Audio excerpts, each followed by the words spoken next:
From the first automobile to prototypes of autonomous cars, we've seen lots of innovation. One thing, however, has never changed. The steering wheel still turns the wheels.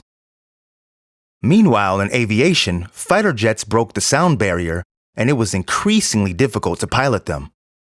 That's why in the 1960s, a system called fly-by-wire was developed with an electronic interface executing maneuvers for the pilot. The system was a success and is now common in airliners too. Why, unlike aircraft, are automobiles stuck in the 19th century?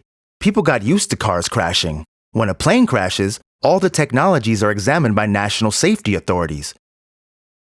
When hundreds of cars crash each day, it's much easier to blame the drivers than old-school vehicle design. Drive-by-wire is a revolution that's been forgotten in cars. It means finally separating the steering wheel from the mechanics linking it to the front wheels, but it's mainly about building an entirely new vehicle dynamics control interface to keep the car under control at all times. With 100% drive-by-wire, the driver still sets the speed and direction of travel, but the wheels are controlled by a control unit in the best way possible. Is it safer? Definitely. A computer can assess many times more information about vehicle dynamics and react in milliseconds. Like airplanes, cars too can be far more agile yet also more stable. There will be fewer accidents. And what about autonomous cars? They also need drive-by-wire. If you don't have the vehicle dynamics under control first, it's like putting a superbrain in an old three-wheeler. Dedicated steering interface technology for vehicle dynamic control may be more down-to-earth, but it's been proven reliable in practice.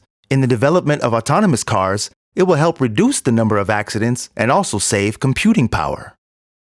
In 2019, we at the Czech Technical University founded a group called Smart Driving Solutions devoted to this forgotten revolution.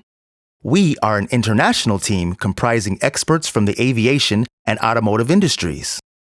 We want to lay the groundwork for the creation of drive-by-wire based on the fly-by-wire model and help automakers finally make this forgotten revolution a reality. Changing established ways of thinking takes courage. We think, however, that the first 100% drive-by-wire cars can appear in the market within 10 years. What do you think?